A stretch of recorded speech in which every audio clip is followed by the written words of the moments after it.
Over 10 millennia ago, the Legiones Astartes fractured. The Horus Heresy changed the Imperium irrevocably, and the Traitor Legions in particular were warped into brand new forms by the conflict. But for one legion in particular, the betrayal came with limited choice, and in the aftermath, an arguably even more devastating set of consequences would befall them. Today, the Legion is almost entirely formed of empty shells led by exceptional sorcerers, though in recent times they have made great strides in establishing themselves in the material realm once again.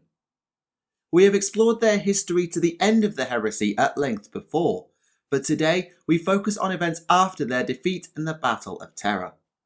Led by their Primarch Magnus the Red from the demon world of Sorcerous, they are the 15th Legion, the Thousand Sons. This is Tactica Imperialis, and welcome to 40k Stories. Just to save people trawling through the archive to find the original log, I think it's fair to do a short recap of the history of the Thousand Sons up to the heresy's end. I'll keep it brief. The 15th was a legion blighted by a mutation known as the Flesh Change, which had killed so many that their numbers were consistently low, and many in the Imperium debated whether to purge them. But when they reached the world of Prospero, they were reunited with their Primarch Magnus the Red, and for a long time it appeared as though their affliction was cured by his arrival. Magnus was, and still is, one of the most powerful psykers across all of humanity, and his pursuit of knowledge alongside psychic prowess shaped the legion he led. The name Thousand Sons is drawn from the Emperor rather than Magnus, though the legion had a tendency to end up at around 1,000 members by the close of many important events. Whilst they would win renown in the Great Crusade, the Thousand Sons and Magnus were continually dogged by those within the Imperium who loathed psykers and openly accused them of sorcery.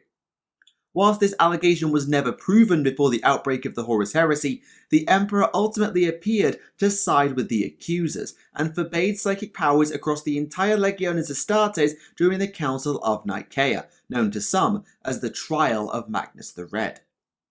This didn't deter the Primarch known as the Crimson King, however, and it would in fact be his continued studies of the Warp that led him to learn of Horus's corruption on Davin.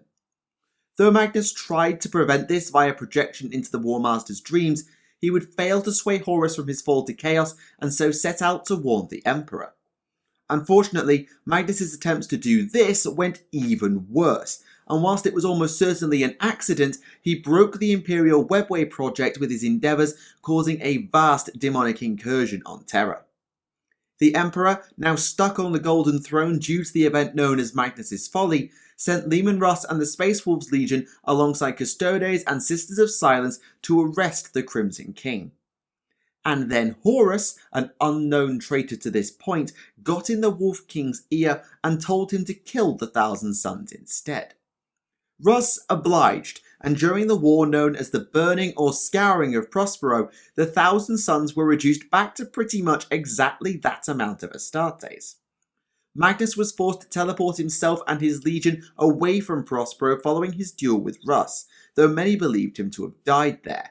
He didn't, but his soul was shattered and he would never be seen again in the Materium before his ascension to demonhood. The depleted Thousand Sons, along with their Primarch, joined the Battle of Terra and the siege of the Imperial Palace, but would ultimately end up on the losing side after the Emperor slew Horus aboard the Vengeful Spirit. The survivors teleported into the Warp as the other traitor legions ran for the Eye of Terror, returning to the demon world of Sorcerous that Magnus had taken them to following the burning of Prospero. The world became known, if it wasn't already, as the Planet of the Sorcerers, and it has been the home of the 15th ever since. Following their return to the Planet of the Sorcerers, the Thousand Sons fell deeper and deeper into the embrace of the Chaos God Tzeentch. Magnus had already been elevated to a demon prince of the Changer of Ways, and many were well on their way ever since their forced betrayal. This is why some members of the Legion rejoiced, as whether due to the influence of the Warp or the Architect of Fate, mutation began to break out amongst their numbers. However, there were many who saw this for what it was, or at least had the potential to be. the return of the dreaded flesh change, the curse that had almost annihilated the 15th before the coming of the Crimson King. It became apparent that Magnus had not cured his sons, merely staved off the change, perhaps with hidden aid from Tzeentch all along.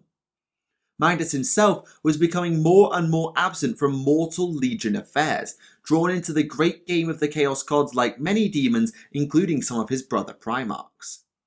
The former 15th Legion began to fragment into smaller warbands led by their strongest sorcerers, though they maintained Legion status for far longer than, say, the World Eaters. But one or two events truly sundered the 15th's cohesion for millennia.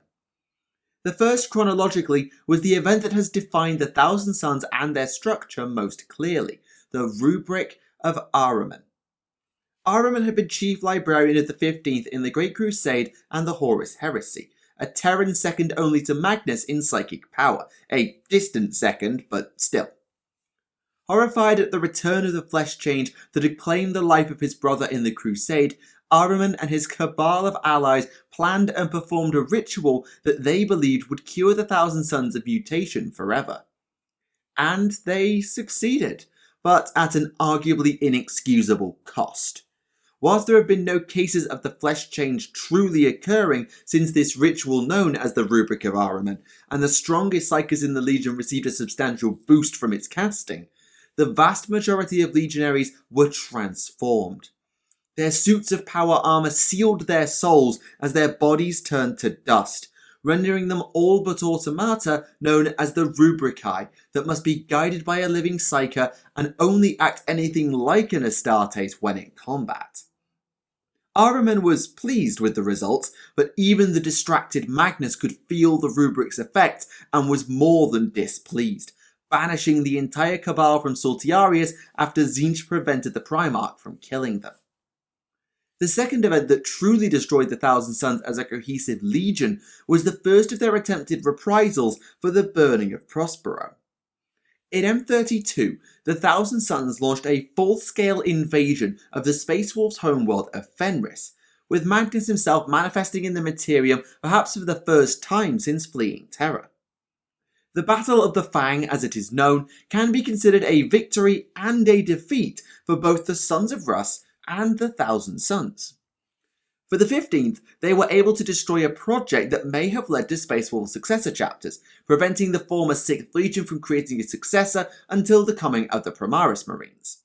Their Great Wolf was slain, Bjorn the Fell-Handed almost went with him, and whilst the Space Wolves would recover with time, they had taken a serious battering. But in the end, Magnus was almost banished, and the Thousand Sons were near annihilated in the assault on Fenris. Their non-Astartes assets were lost or abandoned to the Wolves, along with much of their command structure, and this is the event credited with the final breakdown and dissolution of the 15th into warbands rather than a legion. By this time, Magnus had fully gone off the deep end and sworn to burn the galaxy. It's believed that the Rubric was the final straw, losing his scholarly legion to unthinking automata. But the Crimson King was still not complete, as his shards had never truly been reunited, and they also never will be unless he finds the soul of Janus somewhere that contains a shard of himself bound to his former librarian, Revuel Arbiter. He has been able to assimilate a good number, but following the Battle of the Fang, he was not seen for millennia except on Sorcerous, embroiled in the Great Game. His sons, or what was left of them anyway, would continue to follow their own paths without the Primarch's guidance, pursuing schemes and quests for power using their own cohorts of Rubricae as well as mortal followers. Ahriman in particular would win great infamy and renown over the millennia. His tale is one to be told another day, I cannot do it justice here, but he was arguably the best known and the most feared of the Thousand Sons for those who didn't know of demons and Primarchs and Magnus. Even splintered or acting through agents, the Thousand Sons were dangerous indeed. The Eldari webway was breached on at least a few occasions, and more than a few times the Space Wolves have been critical in foiling one scheme or another. In truth, trying to catalogue 9,000 years of schemes and raids and conquests and rituals would be impossible, but there are some outstanding questions that need to be answered regarding the continued survival of the former 15th. The first, perhaps most obvious, concerns their numbers. If the Thousand Sons were so depleted by the Battle of the Fang, how have they avoided extinction, especially given the unique nature of the Rubricae and their demand for powerful psychers? Since creating new Rubricae is probably a nightmare if not impossible, no one truly knows how they've managed to survive the millennia in any numbers. The best answer we have is that they haven't, but there exists a dangerous ritual which allows for a Rubric Marine to be resurrected by rebinding their souls to their armour should it be able to escape, or to a new body that can then be transformed. It poses great risks to the sorcerers performing the ritual, but it's at least a possibility that resurrection is their needed method. I doubt that there are mini rubrics regularly performed on captured Astartes to create Rubricae, but I wouldn't be surprised if at least some have tried it. We know Ahriman did cast a second rubric, but that was with a different goal in mind. As for the Psychers, the Thousand Sons cultivate many mortal cults of Tzeentch, and so they actually have a reasonable pool of Psychers at their disposal that even the splintered warbands could use to create new sorcerers. Where they get the gene seed, though, I have no idea. We also have evidence of loyalist librarians being turned to become sorcerers, though I doubt this is a common or a reliable method. The other big question for those who know of the 15th in the Great Crusade is when, why, and how their armour changed from red to blue. The culprit here is Ahriman, who transformed the armour of Rubricae he inherited from Magnus's tutor Armon, after the Magister hunted him down following his banishment, but was slain by the former chief librarian. Given Ahriman's reputation and influence, I suspect that this shift was then gradually spread across the Thousand Sons. Though the iconic blue is by no means universal, there are warbands with different shades of blue, and some who still wear the pre-heresy red. Unlike perhaps any of their peers, the Thousand Sons have recently become a legion once again. The Black Legion is a new force, not a reformed Sons of Horus, and the Death Guard never truly fell apart. The catalyst for the Reformation was, of course, Magnus himself. The Crimson King had foreseen some scheme or otherwise sensed the need for the former 15th to come together fully under one banner. Most tellingly, he even invited the long-banished Ahriman back into the fold. The former Chief Librarian's power and knowledge of the Eldari webway have both served the Thousand Sons well, though whether Magnus or Ahriman intend to keep their arrangement more long-term is unclear. In what is one of the few predictable things about the Thousand Sons, their first grand design was a strike against the Space Wolves. Using demonic agents and mortal servants alongside the reinforced Rubricae, a new invasion of Fenris began. The entire Fenris system was besieged by chaos, with Magnus himself able to manifest on Russ's home for the second time, working with Ahriman on a series of rituals before marching to war. Unfortunately for Magnus, he would not find total success in his invasion. Much was achieved, but at the last he would fail to claim vengeance for Prospero once again. Thanks to the Great Wolf Logan Grimnar, whose Axe Kai is a repurposed weapon of Khorne and thus the bane of all Psychers, Magnus was wounded and distracted enough for the Grey Knights to banish him before Fenris could fall. But through an Imperial exterminatus on the neighbouring world of Midgardia, enough power was provided to the Thousand Sons to translate Saltiarius from the warp into reality permanently. The planet of the sorcerers and the new Tizca, essentially a warped version of the old one translated across, now rests in the same system as the broken Prospero, and the corrupting influence of the Immaterium it emanates would go on to join many other warp storms to form the Cicatrix Maledictum in the not too distant future. But before that, both Magnus and Ahriman played their own separate parts in the events known as the Gathering Storm. The Crimson King had not joined the 13th Black Crusade formally, but the Thousand Sons took full advantage of the chaos and unfolding events nonetheless. Ahriman led a contingent of Rubricae to the ice moon of Clysis, not far from the now sundered world of Cadia. They didn't make it, instead ambushing a large force of Eldari led by the recently reborn Yvraine, emissary of Iniad. Ahriman sought to discover and harness the power of the Ynnari, and in particular Yvraine, believing it to be the best hope for saving or fixing the Thousand Sons that he destroyed in the Rubric. And Yvraine would prove him right, as she used her powers to reverse the Rubric and resurrect a handful of Astartes. But this demonstration of power was to be a bitter pill, as the Yin Khan Iniad's avatar killed them all not long after. The Eldari and Ynnari forces would eventually escape from the 15th with the aid of the Phoenix Lords, but once they reached Clysis and joined up with the Imperials under Belisarius' call, it would be Magnus's lone eye and ire that they would draw. The resurrection of Roboute Guilliman, Magnus's brother, was significant enough to put the great game of the Chaos Gods on pause, and Magnus was the first of the traitor Primarchs to get a proper crack at Guilliman during his Terran Crusade. By following or even manipulating the fates, the Thousand Sons ambushed the crusade near to the Maelstrom, and though Magnus knew full well that his brother would survive the encounter and resulting capture, this was all just as planned.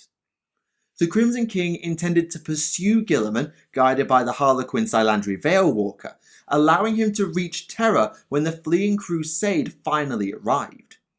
This almost worked, but the Shadowseer and Primarch worked out Magnus's plan and so jumped out of the webway early, leading to the Battle of Luna where Guilliman and Magnus clashed.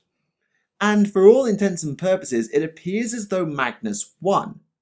Well, he would have won were it not for a shockwave that bumped him back just far enough for Veilwalker to seal the portal that she had wrenched from the Thousand Sons sorcerer's control. Now unable to exact the foreseen vengeance on Terra and the Emperor, Magnus was probably apocalyptically angry for a bit before looking to the future. The Noctis Aeterna had begun as the Cicatrix Maledictum formed, and a psychic awakening was to sweep humanity and the galaxy. Since the Battle of Luna, the reunited 15th have been very busy, striking out from Sortiarius to realise their Primarch's visions, whether wittingly or not. Magnus himself led the invasion of the Stygius sector during the Noctis Aeterna, with only a few holdouts managing to stand up to the Crimson King's machinations. Meanwhile, Ahriman has continued his pursuit of Yvraine and the ability to undo the Rubric, an endeavour no doubt supported by his Primarch, who initially snapped when he lost his sons to dust. Most recently, however, the plans of Magnus have been quieter, subtler in many ways, a conquest of hearts and minds rather than a true display of dominance.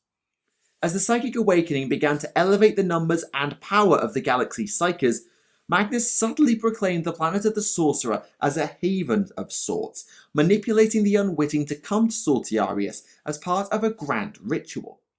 The end goal, it is believed, was to cause a final transcendent evolution of humanity, unlocking all of the race's psychic potential in a twisted reflection of what some suspected the Emperor to be doing with his Webway project and such. It took depleted forces from the Dark Angels and Grey Knights working together to disrupt this ritual, though in truth their armies couldn't get close due to manipulation and sheer weight of numbers.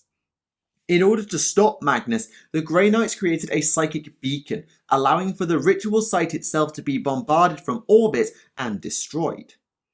This defeat will of course have frustrated Magnus, but it did not come without some gain. The Psychic Awakening is still going on, the whispers suggest the Necrons have a countermeasure, and many Dark Angels and Grey Knights were left behind either dead or alive due to the forced rush of the evacuation from Sortiarius. With access to the most potent Psycho gene seed outside his own legion, as well as that of the Primaris Space Marines, one can only wonder and possibly dread the next phase of the Crimson King's ever-changing and ever-unfolding schemes. And there you have it, the abridged post-Horus-Heresy tales of the Thousand Sons. Whether fighting as disparate warbands or a more unified legion, the scions of Prospero and now Sortiarius have always been the greatest psychers of the Legiones, Adeptus and Heretic Astartes. Now reunited under their Primarch's banner and will, and with the first glimmer of hope to reverse Ahriman's Rubric, the metaphorical star of the Thousand Sons appears to be on the rise. Whether the dreams of the Crimson King will come to fruition is unknown, but it will always be drenched in the raw power of sorcery. For now, however, we must move on. Our next log will return to a race ascendant long before humanity, exploring those who lead them in times of war. Thank you for watching Tactica Imperialis, and I'll see you all again. Goodbye.